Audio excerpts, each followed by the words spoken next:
the first time, I got to hear his thoughts. It's very important to me na nangyari yun dito. Because if it did not happen here, it wouldn't have come out the same way.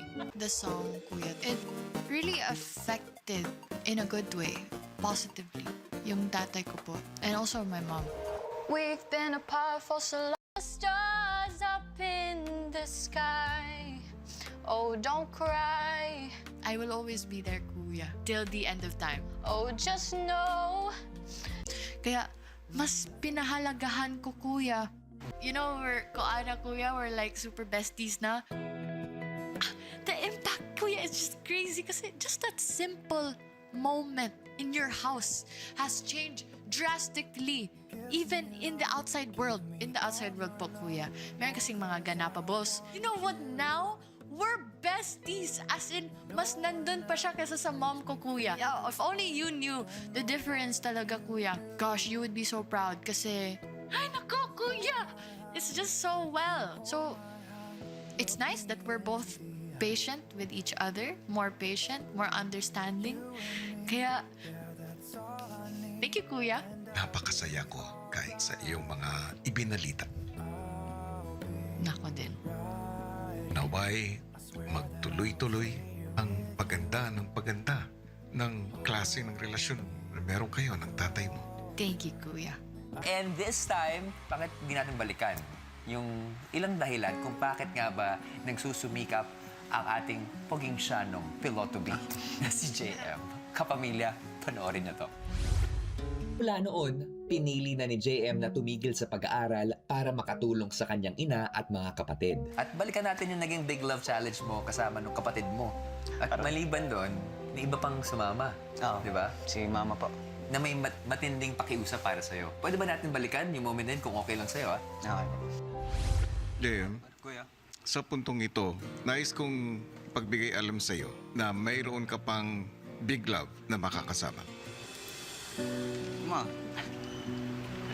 Tama.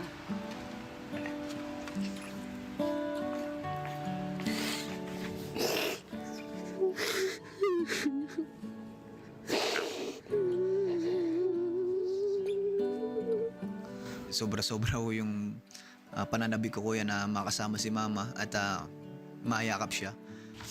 Naiiyak sa mga ginagawa mo dito. Anak, kumusta ka naman dito?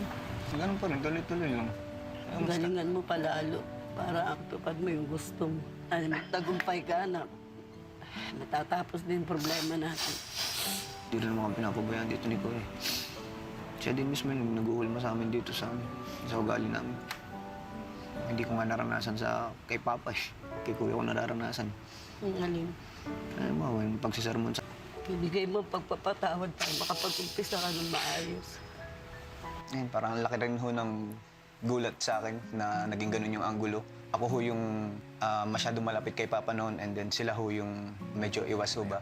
Sila ho yung naglalapit sa akin mismo kay Papa. May naging usapan na ho ba kung nagkaroon na ho ba ng pagkakaunawaan sa pagitan ho nila, ni Papa, ni Mama, at mga kapatid ko ho that time. Parang nagbago yung ihip ng hangin, di ba? Sobra.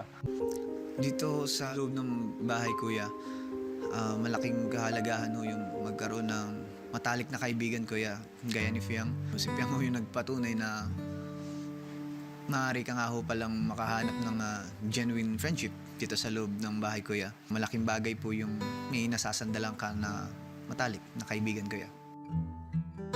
Kamusta kayo ng papa mo ngayon? Casual naman, no, na nag-uusap po kami. Siguro masasabi ko kung hindi pa ho kami nagkakaroon ng yung mismong pagkakataon ho na mapag-usapan yung lahat ng pangyayari, yung mga dapat ho namin pag-usapan. Kumbaga, mailatag ho namin sa isa't isa yung mga gusto namin sabihin sa isa't isa. Hindi pa ho nangyayari yung ganun kasi nung time ho na nagkaroon pa po kami ng bonding after po nung eviction ko, mas pinili ko nga kung maging masaya na lang ho. That time, gusto ko na lang din mag-enjoy din ho si Papa that time kasi kumbaga isang tabi ho muna namin yung sama ng loob namin sa isa't isa, at least makapag-enjoy ho kami kasi bukod ho sa kalalabas ko lang noon na lang ho din ho kami nagkita ulit matapos ng ilang taon din ho. So kaya sa pag-usapan ho namin, sinabi ko na lang ho na enjoy na lang ho kami nung gabing yun. Perfectly understand. Actually, ang tapang mo. Thank you so much for sharing those. We super appreciate it. May mga plano na ba in the future para kayo ay magkaroon ng ulit, maayos yung relationship niyo? Ayun ho, sa plano ho, nag-aantay lang ako ng libreng oras ho para at least magkausap-usap po kami lahat. And ayoko rin naman humasayang yung pagkakataon na binigay ko sa akin ni Kuya para at least mabuo po kami ulit pamilya. And pipilitin ko po mangyari. Pero maganda na may plano ka na maayos muli. Yung bridge na naudlot ng matagal nang gustong maayos. Di ba? Finally. Kahit anong mangyari sa dulo, pag ina-analyze mo yung word na family, sa dulo nun may 3 letters. I love you. I-L-Y. Diba? Fam, I love you. Maraming salamat because the family just keeps on getting bigger. And dahil sa inyo, ramdam na ramdam namin ang kahalagahan ng pamilya. Loob ng aking bahay, hangad ko ang muling pagkabuo ng pagmamahal ng pamilya ng bawat isa. Sana ay patuloy ninyong madala ang mga aral ng pagpapatawad, pag-iintindi, at walang sawang pagmamahal sa inyong mga mahal sa buhay. Dahil hindi pa natatapos ang kwento ng inyong big love sa aking bahay, kundi simula pa lamang ito. Nawa ay naging daan ang aking bahay sa paghilom ng mga hinanakit at pangungulila sa iyong nakaraan. At mas importante, sana naging simbolo ang aking bahay para maging patunay na family is forever.